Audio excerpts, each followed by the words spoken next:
Et on est de retour déjà. On s'est rafraîchi et puis on est maintenant de retour. Je crois que Pierre, tu voulais terminer ton point Alors, avant qu'on c'est passe. juste de dire Macron, dans sa destruction du pays, doit être entravé coûte que coûte.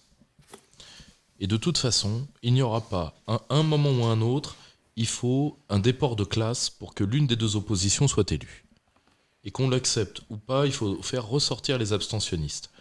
Gober le groupe LR, pour moi, est une folie. Parce que celui qui le gobera, c'est Macron. On va le revoir dans les élections internes LR, pour moi, c'est très net. Or, pour ça, je pense qu'à un moment ou à un autre, il faudra que certaines personnes arrivent à se parler, mais pour ça, il faudra que on soit tous au clair sur est-ce que quelqu'un veut le pouvoir dans la salle. Parce que si c'est juste d'être le sprint partner du mondialisme, si c'est le cas, autant lâcher les gants, vous arriverez mieux à vous regarder dans la glace ce matin. C'est tout ce que j'ai à dire. Moi, il y a eu un petit moment de satisfaction quand même là au cours des dernières semaines. C'est que le milieu souverainiste, Florian Philippot, le Cercle, d'autres, ont beaucoup appelé les oppositions à s'unir pour le vote de la motion de censure. Initialement, le RN l'avait refusé, et sous la pression des nôtres, imaginez en tout cas, ils ont voté la motion NUPES. C'est quand même une forme de succès. Contre, si tu veux, il y a une volonté de Marine Le Pen à la fois de couper l'herbe sous le pied de la NUP comme premier opposant, de savoir, comme les LR n'allaient pas la voter, que cette motion de censure serait inopérante. Je te dirais oui, c'est sous notre pression, si les LR avaient voulu la signer. Parce que là, de toute façon, elle serait passée. Donc tu dis c'est du théâtre, en fait. Pour l'instant, c'est du théâtre. Et alors, moi, je sonde pas le cœur et les reins. Peut-être que dans cette nouvelle génération, il y a des gens qui ont des convictions. Je n'en sais rien, je ne les connais pas. Je ne les connais pas. Je dis juste que, de toute façon, nous le saurons très vite, parce que nous allons avoir de toute manière une épreuve du feu, c'est que Macron, pour sauver l'européisme, n'a pas le choix aujourd'hui que de mutiler définitivement la France. Voilà. Pour le compte de ses mandants allemands, faut être très honnête, mais... Du Crémont à la tête d'EDF, d'ailleurs avec la complicité de LR, on pourra en reparler. Évidemment, donc voilà, là, Macron n'a pas le choix que d'offrir des parts entières de la France à nos ennemis, et nous verrons ce que fera cette opposition face à ça, et j'ai peur que ce soit pas grand-chose. Est-ce qu'on passe à un prochain sujet? Prochain sujet. Eh ben super, on retourne sur la roue et on la fait tourner. Attention, je la mets en plein écran parce que je suis quelqu'un de très... La roue magique.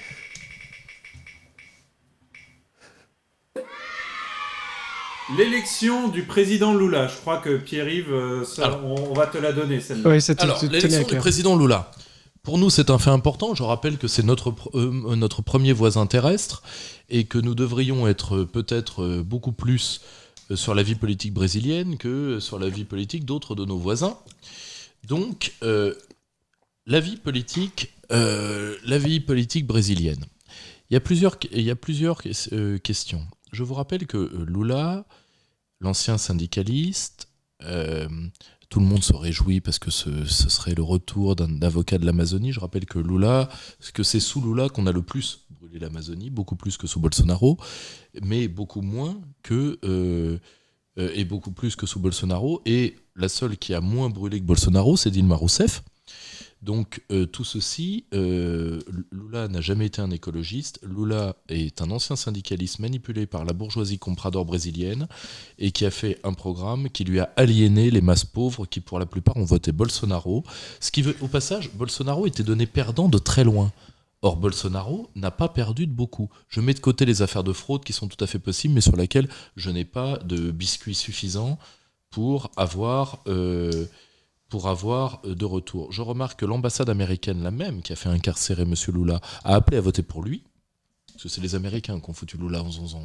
Faut être très honnête. Je pense que la prison l'a calmé. Pourquoi le vouloir ce qui ne voulait pas dire que, attention, qu'il voulait l'élection de Bolsonaro. L'élection de Bolsonaro est un accident au Brésil. Qu'est-ce qui s'est passé ?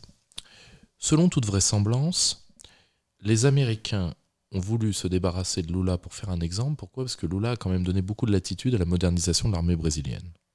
Et entre autres à la volonté de l'armée brésilienne d'avoir une plus grande présence dans l'Atlantique Sud d'un point de vue maritime. C'est-à-dire d'avoir une armée qui s'autonomise particulièrement vis-à-vis des Américains. Et l'armée brésilienne est relativement patriote parmi les armées du continent.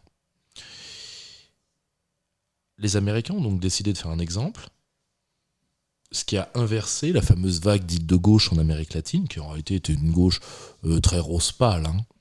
Et on n'est pas, enfin c'est pas le sous-commandant Marcos, c'est pas des affreux bolivariens. C'est du centre-gauche latino-américain.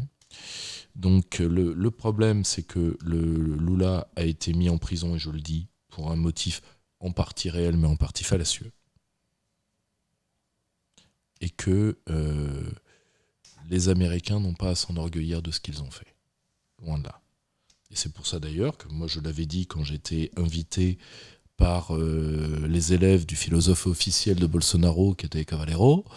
Je l'ai dit publiquement devant eux, et ils m'ont laissé parler sans jamais me censurer, bien au contraire. C'est une petite troupe absolument adorable que je salue.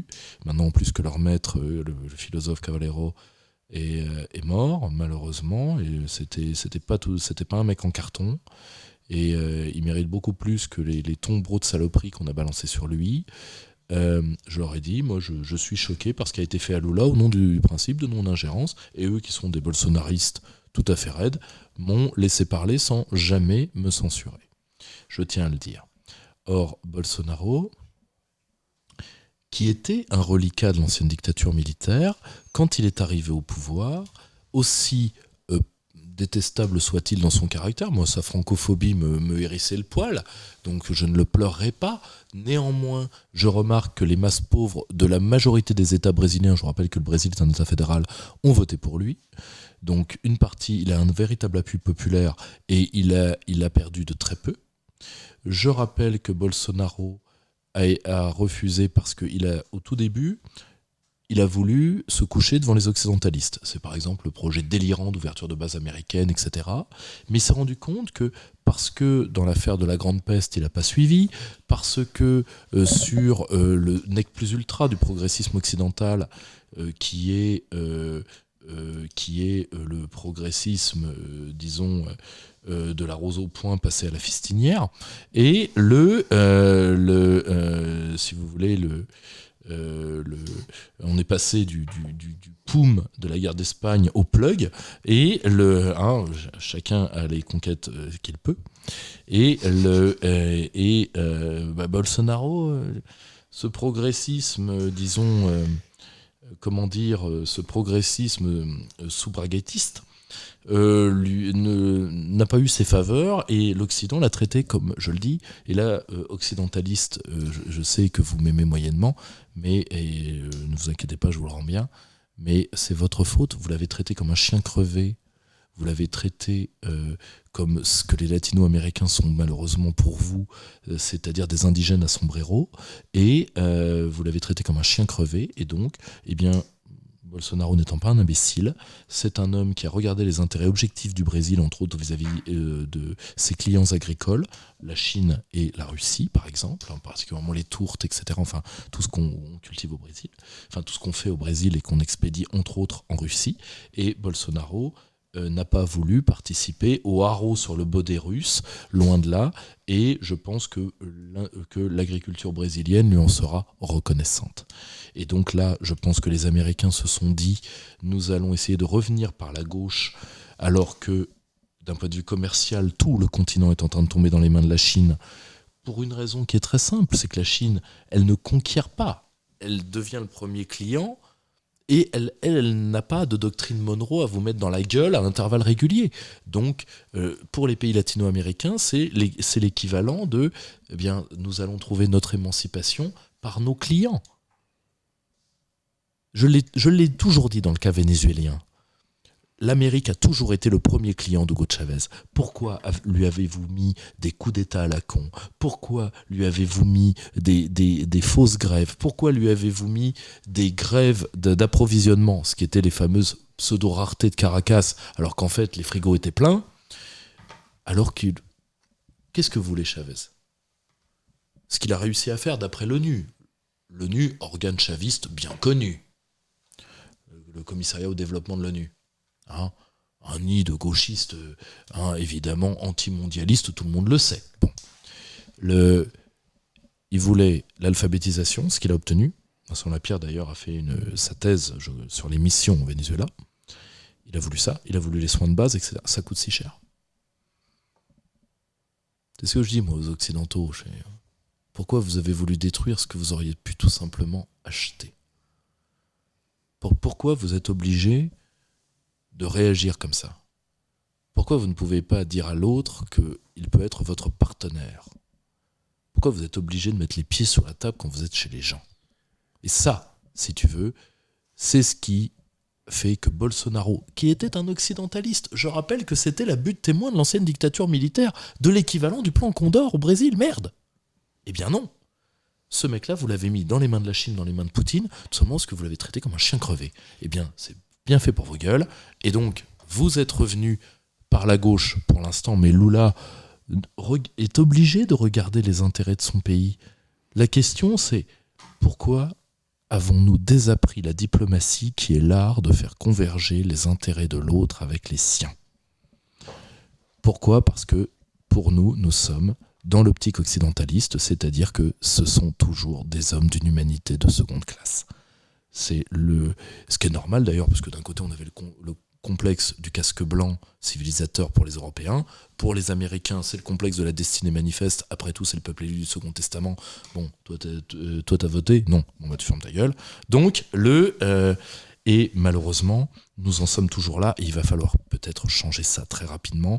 Hein, et comme dirait un sympathique mal coiffé dont on réentendra parler à partir de lundi, hein, et il faut peut-être the art of deal.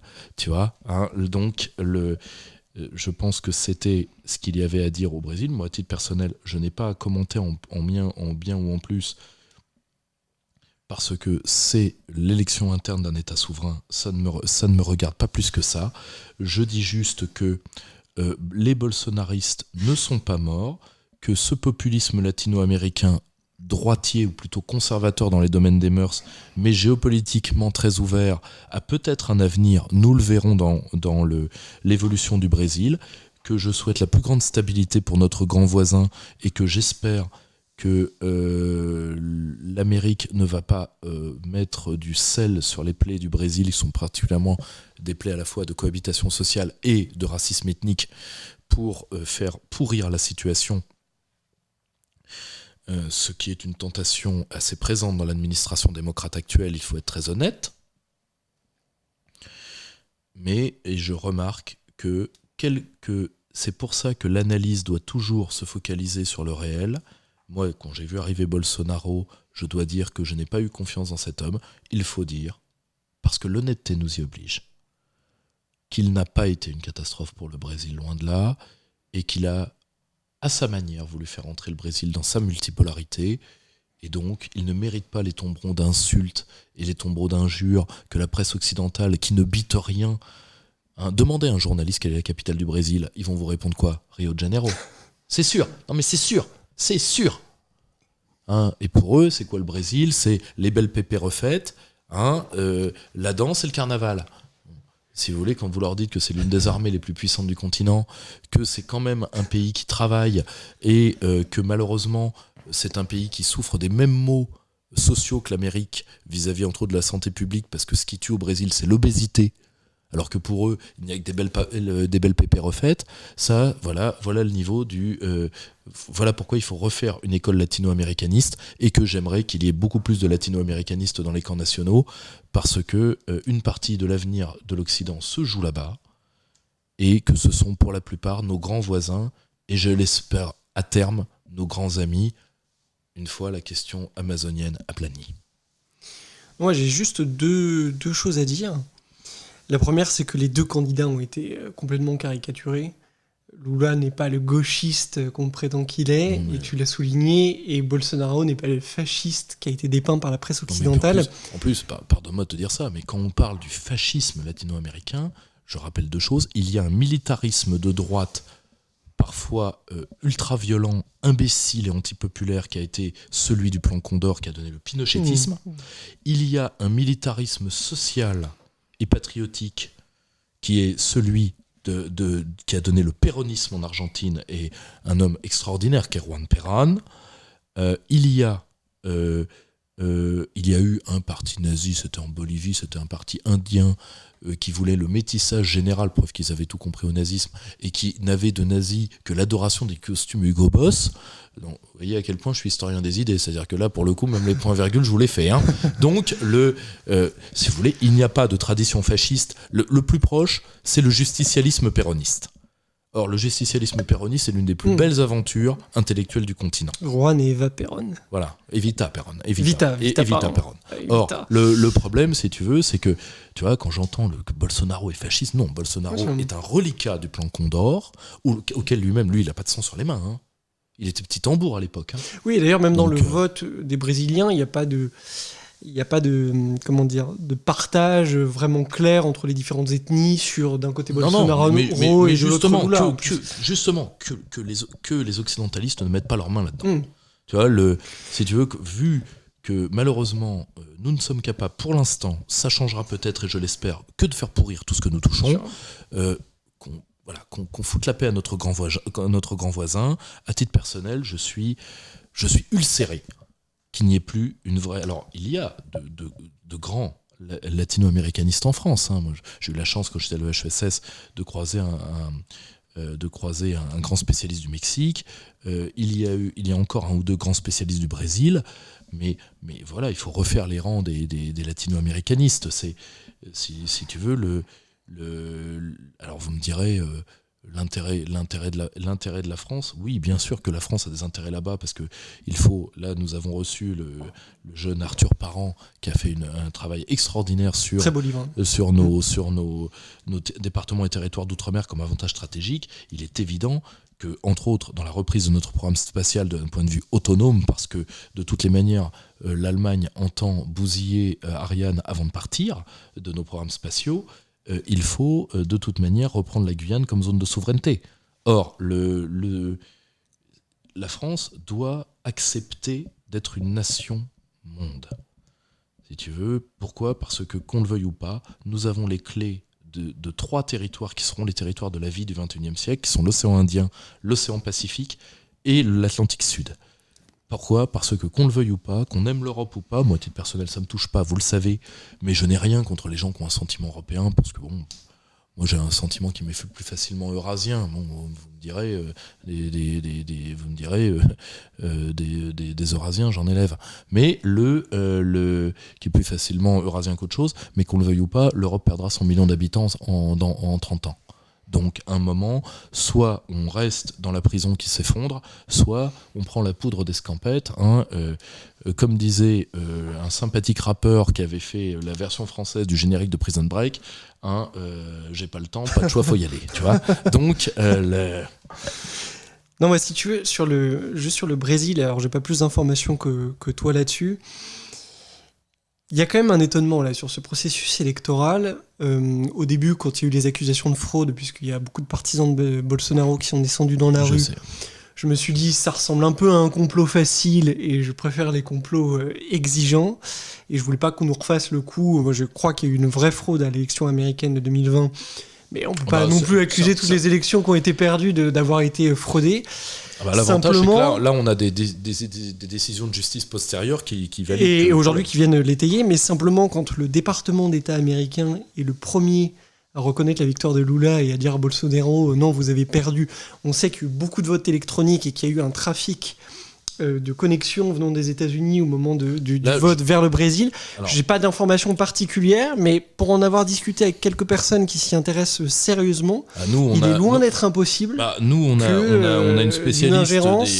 Nous, on a une spécialiste entre autres des machines à voter, qui est Yona Duro, qu'il a écrit dans son ouvrage sur le Kraken, les États-Unis face à la Chine, parce qu'elle a traduit le manuel que nous avons reproduit d'utilisation de la machine Dominion. Et la machine Dominion qui a été créée pour truquer des élections, ça c'est un fait. Pour l'Amérique latine Et d'ailleurs. pour l'Amérique latine, bien sûr. Si tu veux, t'as même, je crois que c'est le chapitre 8 qui dit comment vous pouvez avantager un candidat. C'est assez simple, hein. Vous mettez un coefficient à un vote et un coefficient à l'autre. C'est ce qui s'est passé a priori en 2020 aux États-Unis. En tout cas, c'est ce qui est possible. Et en tout cas, il y a des problèmes reconnus par les cours de justice américaines. C'est tout ce que j'ai à dire. Moi, je n'ai pas d'autres éléments. Tout comme au Brésil, là, je n'ai pas d'éléments. Je dis juste une chose. Si vous en êtes à faire ça, comme aux pires années de la guerre froide, vous savez, ce n'est pas parce qu'un plat est décomposé qu'il faut le réchauffer. Méfiez-vous de ça. C'est ce que dit, par exemple, l'éditorialiste de Fox News, Tucker Carlson, qui est plutôt quelqu'un de sérieux, et qui accuse nommément le département d'État américain d'avoir manipulé l'élection brésilienne. Alors, à titre personnel, le problème, et là on est au cœur peut-être d'ailleurs du sujet d'un de mes prochains livres, parce que je suis en train de travailler sur plusieurs livres en même temps, la parole de l'Occident vaut plus rien. La vraie révolution géopolitique, elle est là. Nous avons été craints, nous avons été admirés, nous avons été copiés, et aujourd'hui on fait l'objet de mépris. Notre parole ne vaut plus rien. On peut dire ce qu'on veut de la parole de Xi Jinping, mais quand Xi Jinping fait une tournée en Asie et qu'il donne sa parole, tout le monde y croit. Croyez-moi. Vous pouvez le haïr, vous pouvez le détester, etc. Premièrement, ça lui fait une belle jambe, excusez-moi de vous dire ça. Mais deuxièmement, la parole des Blancs ne vaut plus rien. Je dis pas ça par condamnation morale. Je dis que ça, c'est une révolution géopolitique. Sûr, évidemment. Tu vois, à une époque, quand un Britannique ou un Français disait « je vais faire ça », on y croyait. Quand un Britannique ou un Français ou un Américain te disait « je vais te casser la gueule », tu y croyais. Aujourd'hui, c'est cause toujours. Or, le problème, c'est que la parole... Je ne peux pas dire, les yeux dans les yeux à quelqu'un, non, les Occidentaux n'ont pas pu faire ça. C'est trop bas, c'est trop mauvais, c'est trop contre-productif, c'est trop merdique. Non, on n'a pas pu faire ça, je ne peux pas. Moi, je croise beaucoup de diplomates étrangers, je ne peux pas leur dire non, on n'a pas fait ça. L'Occident n'a pas fait ça, et malheureusement, mon pays n'a pas couvert cette saloperie. Je ne peux pas. Et donc, je regarde mes pompes, parce que je tombe sur des gens qui aiment sincèrement la France, qui ont de la considération pour l'Occident, mais qui disent « Mais qu'est-ce qui vous est arrivé ? Qu'est-ce qui vous est arrivé ? Qu'est-ce qu'il vous est arrivé ?» Le nombre de messages qu'on reçoit, même d'Afrique, de gens qui nous disent on attend quelque chose de vous, mais plus personne ne l'offre. Quoi. Non, mais plus personne n'est en capacité et surtout, à un moment, moi, tu vois, c'est horrible à dire. Autant je peux dire, dans un truc bien, non, je vois pas l'équipe dirigeante française faire, ou l'équipe dirigeante américaine démocrate faire cette chose parce que c'est trop bien pour eux. Autant, si vous me dites, il y a telle saloperie qui a été faite, je ne peux pas vous jurer, c'est comme l'attentat contre les tubes Nord Stream. Je ne peux pas jurer, je ne peux pas mettre mes veines sur la parole de l'Occident. Bon, donc si vous voulez, et ça, ce n'est pas, je tiens à le dire, premièrement, c'est pas de l'anti-occidentalisme que de dire ça. L'Occident, ça n'a pas toujours été... l'Occident, puis l'amour va de pair avec l'exigence. L'Occident, ça n'a pas toujours été des asperges, des asperges qui serrent des mains dans le vide et qui parlent aux morts. Ça n'a pas toujours été des gays cocaïno-festifs, qu'ils soient à chaussettes comme Trudeau ou à moumoute comme Macron. Ça n'a pas toujours été des dingues et des demi-dingues comme la mère Van der Leyen ou des gris-souris qui passent derrière le papier peint à la Olaf Scholz. L'Occident, ça a valu plus que ça. Je suis désolé. Moi, je ne suis pas un anti-occidentaliste de base, je ne suis pas un anti quoi que ce soit de base. Parce que pour moi, l'identité, c'est l'affirmation, la conquête et la définition. Donc, si vous voulez, l'identité ne nie que ce qui la nie elle-même. C'est-à-dire, moi, je nie l'impérialisme qui veut me tuer.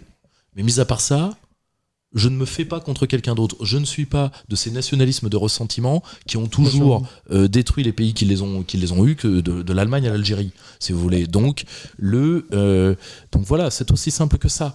Moi, j'ai des craintes sur est-ce qu'il y a eu fraude ? Je n'en sais rien et je refuse de prendre position là-dessus. Je n'ai pas de preuves. Est-ce que s'il y a eu de fraude, l'Occident y est ? Malheureusement, je le crains. Tu vois, pourquoi ? Parce qu'aujourd'hui, malheureusement, dès qu'il y a un coup foireux, usual suspect. Voilà. Alors Pierre, peut-être profiter de ce petit moment pour remercier tous ceux qui s'abonnent à la chaîne Twitch, et ils sont déjà extrêmement nombreux ce soir. On a plusieurs dizaines de nouveaux abonnés sur le Twitch, camarades, et c'est vraiment une façon de nous soutenir, et donc on vous est très reconnaissant pour ces abonnements. On a une question de Michel. Quelle portée donner aux manifestations qui se succèdent justement depuis l'élection de Lula ? Est-ce que tu penses que c'est un mouvement qui va s'éteindre ? Alors sans préjuger de ce qui s'est passé sur le fond, mais... Si tu veux, de toute façon, Lula doit entrer dans une dynamique de reconnaissance. Premièrement, la gauche latino-américaine a traité Bolsonaro comme de la merde. Or, Bolsonaro, force est de constater, et à titre personnel, je peux vous le dire, moi je ne l'ai jamais blairé. À titre personnel. Mais d'un côté, je ne suis pas brésilien, ma parole ne vaut rien. D'accord ? C'est leur pays, c'est leur terre, c'est à eux. Force est de constater qu'il n'a pas desservi les intérêts du Brésil. Or, il est chef d'État brésilien, il n'est responsable que devant ça. Et alors les mecs me disent oui mais quand même, le féminisme, quand même, la diversité. Non. Quand on est patron du Brésil, c'est la puissance de l'État, c'est l'affirmation de l'État face au cartel et au... Alors, cartel, attention, on n'est pas dans un cas de cartel à la mexicaine, mais on est face à une grande criminalité armée qui vit particulièrement des enlèvements. Je rappelle que le Brésil est un des États les plus violents au monde. Je rappelle qu'il y a eu plus de journalistes tués au Brésil ces dernières années qu'en Russie, alors que dès qu'il y a un journaliste occidental qui se coupe avec une agrafeuse à Moscou, ça fait quand même 3 jours sur BFM. Or, là par contre, on n'en a rien à foutre, parce que d'un côté, c'est avant tout des travailleurs sociaux et des travailleurs environnementaux qui sont tués par les grandes entreprises occidentales. Et ça, tout le monde s'en fout, parce que d'un côté, ça, c'est les morts blanches de la guerre économique. Voilà. Et ça, si tu veux, tout le monde s'en cogne. Parce que je suis désolé, pour connaître un peu le mental criminel, le gang qui vit d'enlèvement de fils et de filles de la bourgeoisie colombienne ne va pas tuer un syndicaliste juste pour tester la compatibilité de leur flingue avec le nouveau stock de balles qu'ils ont acheté. Ça, c'est un contrat, et il y a bien quelqu'un qui a payé quelque part, parce que ces gens-là sont brutaux, mais ils ne font jamais rien sans rien. Or, le problème, c'est que servir le Brésil, c'est vider pas les maquiladoras, parce que ça c'est au Mexique. C'est vider les enclaves criminelles, c'est vider les bidonvilles armés, c'est d'abord envoyer. Nous avions interrogé par Mélusine, qui est en partie brésilienne, un des hommes qui a brisé les ghettos armés. Alors c'est très simple, ça a été extrêmement violent, c'est une vraie guerre de rue. Attention, vous tombez face à des mafias surarmées avec des armes automatiques, des armes de guerre, qui attendent les soldats et qui font de la guerre urbaine dans ce cas-là de pire. Une fois que vous les avez nettoyés, vous envoyez les travailleurs sociaux, et c'est comme ça qu'on vide un ghetto brésilien. Voilà ce qu'on attend et un positionnement international d'une grande puissance intermédiaire brésilienne, parce que c'est le pays le plus puissant d'Amérique latine. Et qu'il doit jouer parce qu'il est lusophone, parce que les Brésiliens, parce qu'il ne faut pas froisser particulièrement les Argentins qui se froissent rapidement, parce qu'il ne faut pas se laisser entraîner dans les problèmes avec, entre autres, les attaques occidentales contre les États bolivariens, qui donnent entre autres des flux de réfugiés, etc. C'est un équilibre extrêmement subtil qu'on attend d'un chef d'État brésilien, et force est de constater que Bolsonaro, sans être le chef d'État le plus extraordinaire que le Brésil ait eu, loin de là, n'a pas totalement démérité dans sa charge. Je pense que Lula, quel que soit le statut de son élection, s'il n'entre pas dans une politique de reconnaissance et s'il essaye de faire payer aux bolsonariens leur choix, et particulièrement aux pauvres qu'il a déjà tellement déçus et tellement écœurés, je pense qu'il va vers des déconvenues sévères. C'est une analyse politologique qui cédera face à un spécialiste du Brésil. Moi, je dis ça vu de loin, mais je ne souhaite pas à mon plus grand voisin terrestre d'avoir des troubles sociaux, et surtout d'avoir des sécessions internes. Donc j'espère qu'ils arriveront à faire prévaloir le sentiment national, mais pour ça, il y a toute une partie du Brésil qui doit être reconnue par l'administration de Lula. On va peut-être passer au sujet suivant. Sujet suivant. Ouais. Alors, on retourne sur la roue et on la fait tourner. Et attention.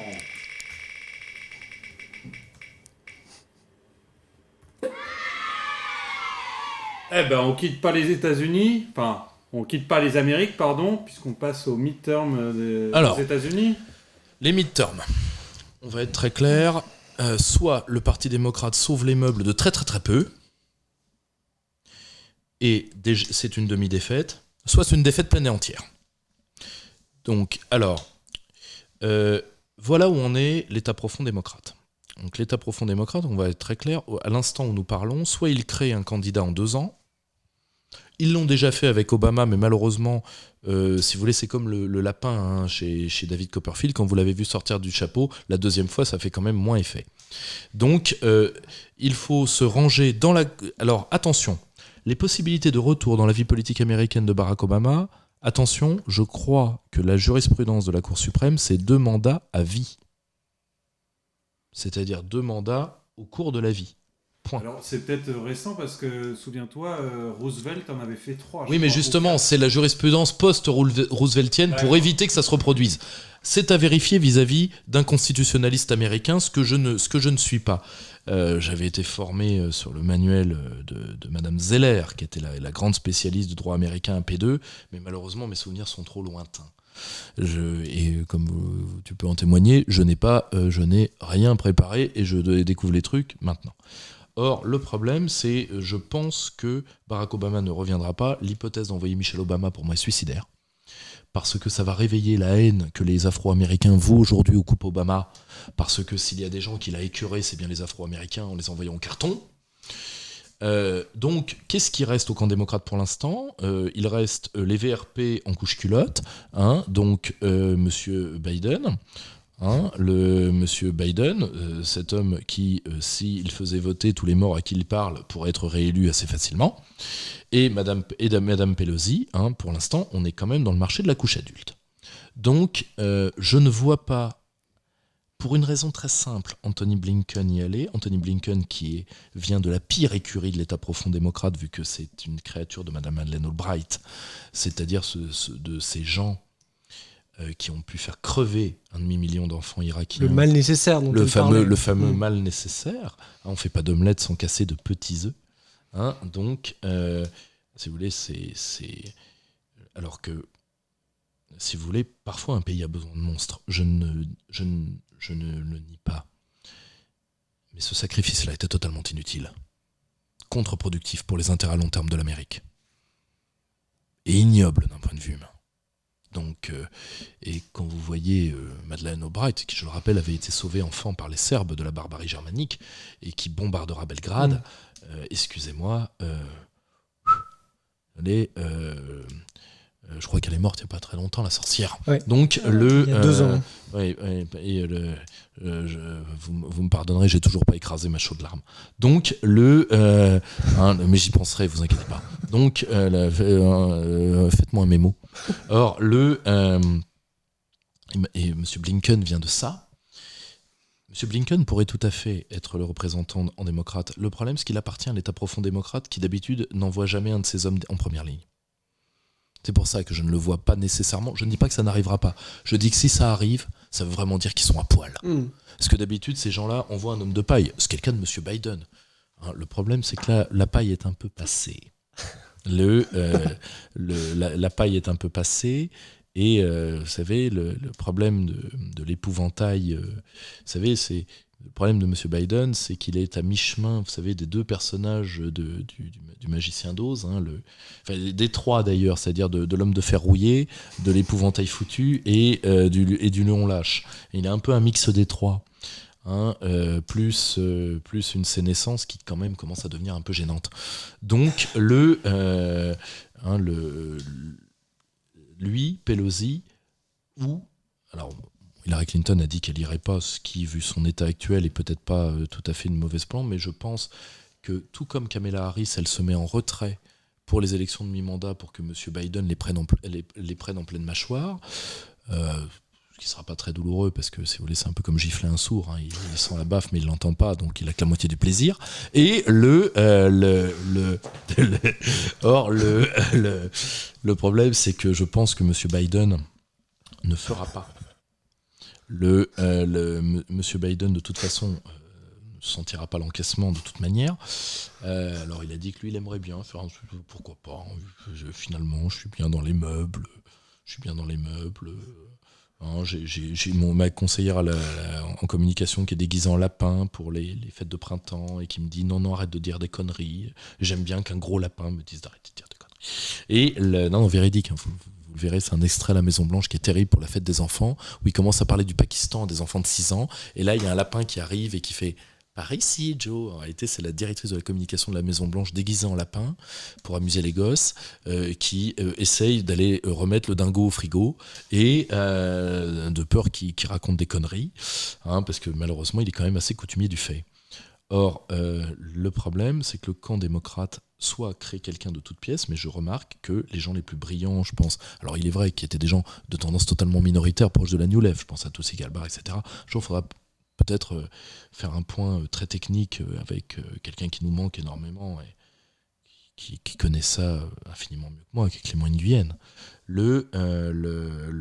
Quand même pour moi l'un des vrais spécialistes des États-Unis qu'on a, d'ailleurs l'un des vrais géopoliticiens qu'on a. Voilà, bon, c'est vraiment l'un des grands génies avec qui j'ai travaillé et dont il me manque, comme ça. Et le problème, c'est que je ne vois pas l'état profond. Envoyer quelqu'un en première ligne. Mais vu l'état des épouvantails qu'ils ont, je ne suis pas sûr qu'ils aient nécessairement le choix. Le problème, c'est qu'à partir de la semaine prochaine, ça va être quand même très compliqué. Imaginons qu'ils perdent une chambre, ou pire les deux. Imaginons qu'ils perdent une chambre. Le financement de la guerre d'Ukraine, auquel Joe Biden s'est beaucoup attaché. Il faut dire que son rejeton, Hunter, a découvert en Ukraine, il a découvert beaucoup de choses, hein, les joies. Beaucoup de plaisir. Oui, là, il a découvert beaucoup de plaisir. Hein, il est entré par des voies étroites et des portes illustres, si tu vois ce que je veux dire. Donc, tu vois rien par là, moi non plus, mais lui, oui. Donc, le problème, c'est que malheureusement, comme il a tendance à s'exhiber sur Internet, avec des jeux de culture générale, avec de très jeunes femmes ukrainiennes dénudées, peut-être un peu jeunes pour lui, d'ailleurs, je tiens à le faire remarquer. Malheureusement, on l'a pas su par une enquête, hein. C'est lui qui s'est exhibé. Je ne suis pas certain que... Avec l'ordinateur dont le mot de passe était analfuck69, ça avait été trouvé, et ce qui a permis d'accéder à toutes les données. Oui, c'est le analfuck69, c'était les GIAC. C'était les la petite histoire dans la grande histoire. C'était les GIAC. Voilà, si tu veux, le premier prix de poésie. Donc, après, on dit que le charme se perd. Mais le problème, c'est... Mon Dieu, comment on en est arrivé là ? Or, les Trumpistes l'ont bien dit, si les Européens veulent cette guerre, qu'ils se la payent eux-mêmes. Et je pense que, évidemment, Donald Trump, nous serons dans un cas de cohabitation président-congrès, Donald Trump ne pourra pas jouer un rôle de premier plan immédiatement, mais si... Sauf s'ils parviennent, et c'est la promesse des Républicains, à destituer Biden, en fait, c'est ce qu'ils disent. Alors, ils peuvent tenter, et sur les affaires ukrainiennes, ils peuvent l'essayer. Alors, la très lourde procédure d'impeachment. Je rappelle qu'au XXe siècle, l'impeachment n'est jamais passé. Il n'est pas passé pour Nixon. Contrairement à un mythe répandu, il n'est pas passé contre Trump, et je ne suis pas certain qu'il passera contre Biden. Et pas passé contre Clinton aussi. Hein. Et il n'est pas passé, oui, contre monsieur Clinton pour ses affaires de tâches et de pantalons. Et en réalité, qui cachait quoi ? L'argument juridique du parjure devant le Congrès. Et le parjure devant le Congrès, c'est très sérieux aux États-Unis. Il faut quand même se rendre compte que le Congrès, quand il siège, est l'équivalent d'une cour de justice, et donc de lui mentir, particulièrement quand vous êtes en commission d'enquête. C'est pas comme de cracher à la gueule du parlementaire français, qui de toute façon est en commission pour ôter son camembert. Donc vous pouvez mentir devant le Sénat des États-Unis, très mauvais plan, hein, je vous le dis tout de suite. Donc, ils peuvent essayer de le destituer. Le problème, et ça, nous avons un autre grand spécialiste des États-Unis qui avait fait cet ouvrage, celui-ci, vers les États des Unis de David Tusher, que je vous recommande, sur les scissions internes. D'ailleurs, David va passer sur notre chaîne pour commenter les cartes une fois que les résultats seront faits, parce qu'il faut bien comprendre que ce qui se joue dans ces élections de mi-mandat, évidemment, ça ne va pas se jouer comme un bouton électrique, comprenez-le bien, c'est un phénomène au long cours. C'est l'unité de l'Amérique. C'est-à-dire que, qu'on le veuille ou pas, Donald Trump est le dernier homme d'État de premier plan aux États-Unis, quoi qu'on pense de lui, de sa coiffure, du fait qu'il attrape les nanas par la chatte. Il n'y a pas de problème, après tout, chacun sa poignée. Or, il est le dernier à vouloir l'unité de l'Amérique. Je rappelle que Kamala Harris, depuis qu'elle est vice-présidente, la seule chose qu'elle a fait, c'est qu'elle a fait le tour de toutes les facs démocrates type Evergreen pour appeler à pendre les blancs, mis à part ça, rien à foutre. Or, le problème, c'est que, qu'on le veuille ou pas, une partie du populisme américain est là pour empêcher la guerre civile. Et alors, on l'accepte tout le monde. C'est aussi ces élections la perspective peut-être d'une libération pour nous, parce que ce système mondialiste dans lequel on est pris a favorisé, depuis les États-Unis, on voit bien que quand Biden a été élu, attention, ça s'est accentué sur le Covid, y compris en Europe, etc. Ça, c'est évident. La mécanique infernale peut aussi s'arrêter si les républicains... Ne nous illusionnons pas. Donald Trump, par exemple, est un homme qui a resserré la doctrine Monroe. Pourquoi ? Parce que Donald Trump veut... C'est l'Amérique de Trump de Paul Gottfried. C'est l'Amérique vivra comme nation, mourra en tant qu'empire. La seule chose, c'est que, par exemple, Donald Trump ne renonce pas à l'impérialisme de proximité, qu'est la doctrine Monroe. Or, il faut aujourd'hui, si on veut l'intérêt de l'Amérique, terminer avec la doctrine Monroe coûte que coûte. Coûte que coûte. Or, si tu veux, le problème, c'est que Donald Trump est un occidentaliste. Mais pas un occidentaliste comme nos occidentalistes dégénérés. C'est-à-dire, c'est quelqu'un qui veut l'unité du camp occidental vis-à-vis du problème qui est le premier pour lui, qui est le problème chinois. C'est pour ça qu'il voulait, puisqu'il est intelligent, séparer la Russie de la Chine, et non balancer la Russie dans les mains de la Chine, ce qui a été l'action continue de l'administration démocrate. Bon. Or, c'est l'intelligence d'un homme comme Donald Trump. Néanmoins, Donald Trump peut, vis-à-vis des pays européens, je pense qu'il a la même volonté, qu'il a une volonté de libérer un certain nombre de pays européens pour qu'ils redeviennent les meilleurs alliés de l'Amérique. C'est pour ce qu'il avait aidé à faire vis-à-vis du Brexit, en retissant le lien Washington-Londres. Alors, je le dis, tous les gens qui disent Boris Johnson n'aimait pas Donald Trump, etc., premièrement, ça se règle. Les affaires d'État, c'est pas ma décoiffure est meilleure que la tienne. Déjà. Deuxièmement, il est tout à fait normal qu'entre l'entrepreneur du BTP new-yorkais et l'intellectuel philologue de philosophie grecque, si vous voulez, qu'il ne se soit pas tombé dans les bras en se disant embrassons-nous grand voyou, je peux tout à fait l'entendre, mais ça ne s'est pas du tout joué comme ça. À un moment, il faut arrêter de se raconter des conneries. Or, c'est que et d'ailleurs, Donald Trump a proposé la même chose à la France. Je rappelle qu'il a quand même dit à Emmanuel Macron, et évidemment Macron, qui n'a aucun respect des codes diplomatiques et qui est malheureusement un homme qui s'oublie, enfin tu me diras d'ailleurs, il prend beaucoup de vitamines pour s'oublier, comme malheureusement certains incontinents s'oublient, Macron a osé le balancer, c'est que Donald Trump a dit, si tu fais un Frexit, je te fais un accord franco-américain aux conditions de la France. Aux petits oignons. Et il l'aurait fait en plus. Parce que Donald Trump veut la peau de l'Union européenne et maintenant il devra avoir la peau de l'OTAN parce que aujourd'hui, l'un des principaux fauteurs de guerre, c'est l'axe Berlin-Bruxelles, mais Bruxelles, Van der Leyen et Bruxelles-OTAN. Pourquoi ? C'est que Donald Trump a compris que l'Union européenne et en partie l'OTAN, mais l'OTAN pour des raisons avant tout économiques, parce que c'est-à-dire que financières, tu vois, l'OTAN ça coûte cher, mais surtout que l'Union européenne était en train de dévitaliser une partie d'alliés dont l'Amérique a impérativement besoin dans l'affrontement qu'elle a vis-à-vis de la Chine. C'est-à-dire que l'Amérique a tout fait pour que l'Union européenne existe. Donald Trump pense que l'intérêt de l'Amérique aujourd'hui, c'est que les États américains ne dégénèrent pas complètement. Son opposition à l'Union européenne, c'est ça. D'ailleurs, moi, j'ai une question qui est un petit peu à côté, mais là, on voit bien que. Enfin, certains ont pensé que l'Allemagne était ciblée directement, notamment par le sabotage du Nord Stream. L'Allemagne.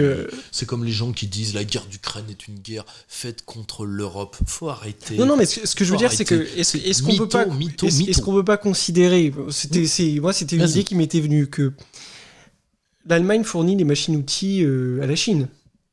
Et donc un moyen de s'en prendre à la Chine sans affrontements directs, c'est de couper l'Allemagne et de détruire l'industrie allemande. La Chine les a déjà coupés. Le Made by Germany et du Made in China.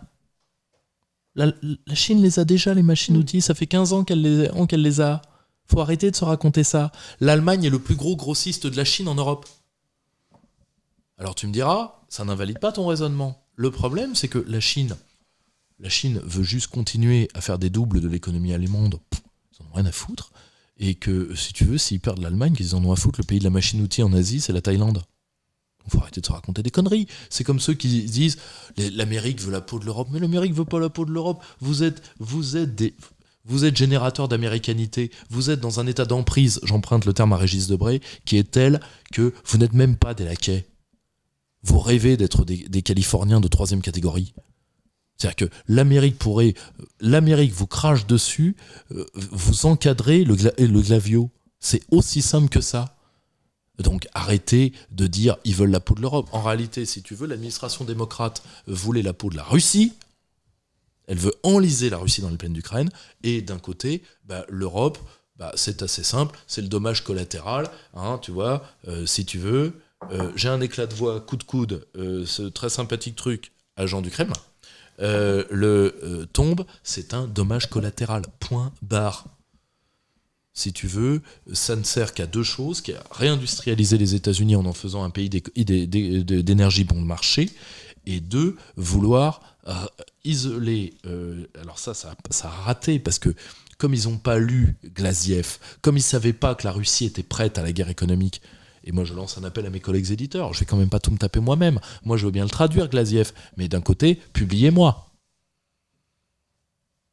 Ou alors, mes amis, et là j'attends vos idées dans le chat, dans les mails, etc., il y a une cinquantaine de bouquins à traduire pour que la France rattrape son retard. Si vous m'y aidez, je le ferai moi-même. Le problème, c'est que ça coûte des ronds. Et par exemple, moi, ça fait des années que je veux traduire Sergei Glaziev, qui est le Jacques Sapir russe. C'est lui et ses hommes qui ont foutu en l'air, qui ont mis Bruno Le Maire à genoux. Alors vous me direz,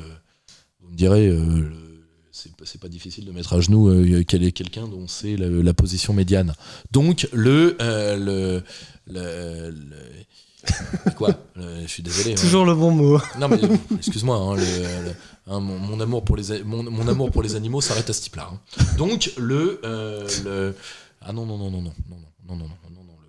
Comme dit mon camarade Greg Tabibian, c'est quoi? Undercuck. Voilà, c'est ça, Undercuck. Le Undercuck. Donc, le problème, c'est que si tu veux, l'Allemagne n'est pas visée. L'Allemagne est un dommage collatéral, tout simplement parce que l'Allemagne était, j'emprunte le terme de Noam Chomsky, l'Allemagne était pour l'Europe le flic de quartier qui devait foutre l'Europe en l'air. Ce qu'elle a fait quand même 3 fois au XXe siècle, avec le soutien des États-Unis, je le rappelle. Plan Dawes, plan Young, plan Marshall. Okay. Or, le problème, c'est que maintenant, l'Allemagne, l'administration démocrate dit si on doit leur donner un coup de cacheton, on leur donne un coup de cacheton. C'est aussi simple que ça. C'est-à-dire que vous êtes des laquais, votre récompense, c'est un surcroît de servitude. Et c'est tout à fait la pensée de l'État profond américain.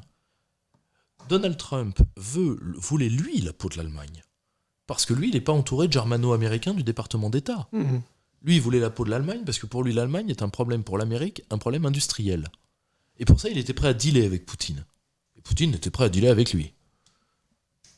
C'est ce qui s'est passé au sommet je crois, d'Helsinki, ou de Stockholm, c'est à vérifier. Donald Trump n'a jamais été dans l'option d'un affrontement avec la Russie, il était trop intelligent pour ça. Quoi qu'on pense de lui par ailleurs. Or là, pour l'Américain moyen, il y a moins de 2% des Américains qui prennent les Russes pour une menace. C'est-à-dire que l'Amérique a été tellement bassinée de la guerre froide que de lui refaire la énième rediffusion des Bérets Verts avec John Wayne, non.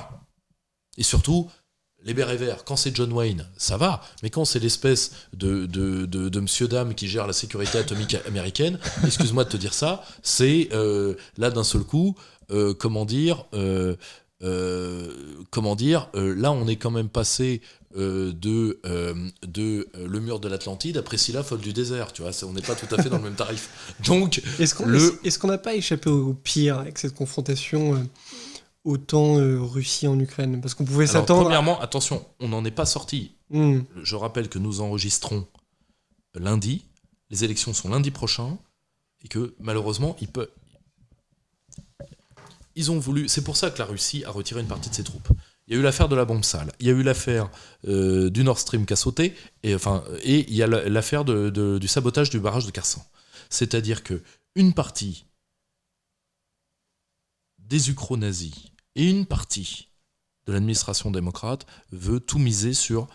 Alors que l'Amérique veut faire cette élection sur des problèmes de politique intérieure. Oui, et eux, sur l'effet de sidération, si tu veux, pour souder le peuple américain derrière les démocrates. À un moment, je pense qu'il... Alto fou, quoi. Poutine est un homme rationnel. Quoi qu'on pense de lui, moi, tous les commentaires sur... Vous savez, il est fou. Il est malade. Il a à la fois... Alors attends, j'ai lu ça de BFM. Hein. Il a un cancer, il a Parkinson, il a Alzheimer. Je le dis, chers amis, vous avez oublié la chiasse alsacienne et vous avez oublié le fameux syndrome Sergueï de Touranov, qui est l'équivalent du syndrome Gilles de la Tourette en France. Donc, non mais... Vous êtes vous êtes de la merde. C'est pas possible. Est-ce que tu te rends compte que l'Occident est en train de s'auto-intoxiquer? La succession de Poutine est en cours et le post-poutinisme commence. Je suis tout à fait d'accord sur cette analyse. Et nous verrons si la Russie est sortie de la transition post-soviétique par rapport aux résultats de tout ça. Moi, je suis pas pro-russe, je suis pro-personne, j'en ai rien à foutre, je suis pro-français. Tu vois, je n'ai pas d'intérêt en Ukraine, je n'ai pas d'intérêt en Russie, je m'en fous. Je dis juste que, à un moment, tous les fantasmes de l'alliance avec la Pologne, qui nous a déjà coûté si cher, toutes ces bêtises d'appuyer des gens qui n'ont jamais eu le bien de l'Amérique à cœur et qui ont encore moins le nôtre, tout ceci c'est de la foutaise et qu'à un moment, alto fou. Car que ce soit le clan chinois ou le clan russe, ou le clan chinois ou le clan asiatique, qui sont les deux clans qui pour l'instant, au jour où nous parlons, je ne dis pas pour demain, je ne dis pas pour après-demain, sont les deux clans qui gèrent l'après-poutinisme et qui s'affronteront pour la nouvelle ligne. Pour l'instant, c'est tenu par des gens rationnels. Quoi qu'il se passe en Chine avec l'affaire Hu Jintao, etc., mais beaucoup plus que l'affaire Hu Jintao, qui est avant tout, je pense, la mise au rencard d'un des derniers membres du groupe de Shanghai par les hommes de Xi Jinping, et également d'un homme très diminué, puisqu'en réalité, cette fameuse image où on le sort en réalité, il y a un côté... tous ceux qui ont eu accès aux minutes en Chine m'ont dit...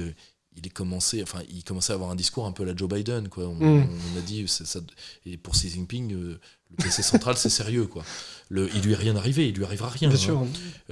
Non, là où il y a un vrai raidissement chinois, c'est plutôt ce qui s'est passé 2 jours plus tard, c'est-à-dire la mise au rencard d'une ministre parce qu'elle avait une sorte de carré Hermès en conférence de presse et qu'on l'a accusée de corruption. Là par contre, c'est un raidissement qui dans la bourgeoisie chinoise va peut-être pas passer. Mais tous nos pays ont des problèmes internes. Et nous devons réagir par un esprit westphalien où chacun s'occupe de soi et essaye de ne pas exporter sa politique intérieure. Par pitié. Restons sérieux. Je termine là-dessus et on passe. Restons sérieux, d'accord ? Parce que c'est ma peur qu'à un moment, la bêtise de vouloir récupérer de faiblesses intérieures en faisant les cadors sur la scène internationale, qu'à un moment, ça termine comme une gigantesque engueulade de bar et qu'à un moment, ça dérape et ça échappe dans les mains de tout le monde. Il y avait une petite question juste avant qu'on fasse notre deuxième pause. Combien coûte la traduction d'un livre pour t'aider ? Alors, combien coûte la traduction d'un livre ? Le problème, c'est moi, mes traducteurs. Là, je vais vous faire une petite minute cuisine. Comment fonctionne PL ? Pour notre cellule traduction. J'en parle très rarement, mais il faut que vous sachiez qu'une partie des traductions des auteurs nationalistes ou conservateurs ou rebelles ou urticants de ces dernières années dans plusieurs grandes maisons sont notre travail. J'entrerai pas dans les détails parce qu'on a un certain nombre de clients qui... Or, ces gens-là, nous acceptons d'être payés très au-dessous des prix du marché, je le reconnais, pour pouvoir faire publier des auteurs. Néanmoins, je ne veux pas demander à mes traducteurs de travailler à l'œil. C'est des gamins, ils doivent bouffer. D'accord ? Donc, je voudrais au moins... Après, les maisons d'édition américaines, parce que c'est principalement des auteurs américains, mais nous faisons également des auteurs italiens. Nous allons certainement faire un auteur allemand qui est Wolfgang Dreschler. Nous avons par nos sinologues un auteur chinois qui est en cours. Et évidemment, nous avons un auteur russe qui est Vladimir Poutine lui-même. Tristan Mendes France, coucou. Et bisous Tristou. Et Rudy, je ne t'oublie pas. Et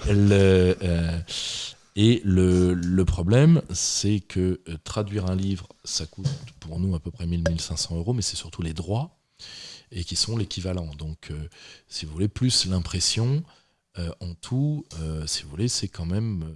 même si le traducteur accepte de n'être payé que 1 000 €, ça fait... Et que la maison d'édition américaine n'accepte que 1 000 €, ça fait au moins 2 000 €, 2 500 € à mettre sur la table minimum. Et alors vous me direz, c'est pas grand-chose.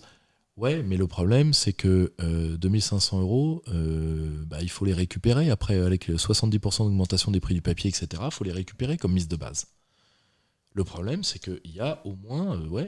moi, j'ai une liste de livres à traduire pour tous les éditeurs français. Le problème, c'est que l'éditeur français a de notables et nobles exceptions. Je pense particulièrement aux éditions du Toucan l'Artilleur. Le problème, c'est qu'à Damien Seriex, on en a un. Et tout le reste, c'est des couilles de loup. Je vous le dis. Des couilles de gentils loups. Des couilles de loup quand même. Donc, et ça nous pose problème, il faut être honnête. On a au moins 50 classiques qui n'ont pas été traduits. Et voilà, moi, ça fait partie du projet de Nouvelle Renaissance que j'ai. Il ne faut pas oublier que la Renaissance, c'est l'âge d'or de la traduction.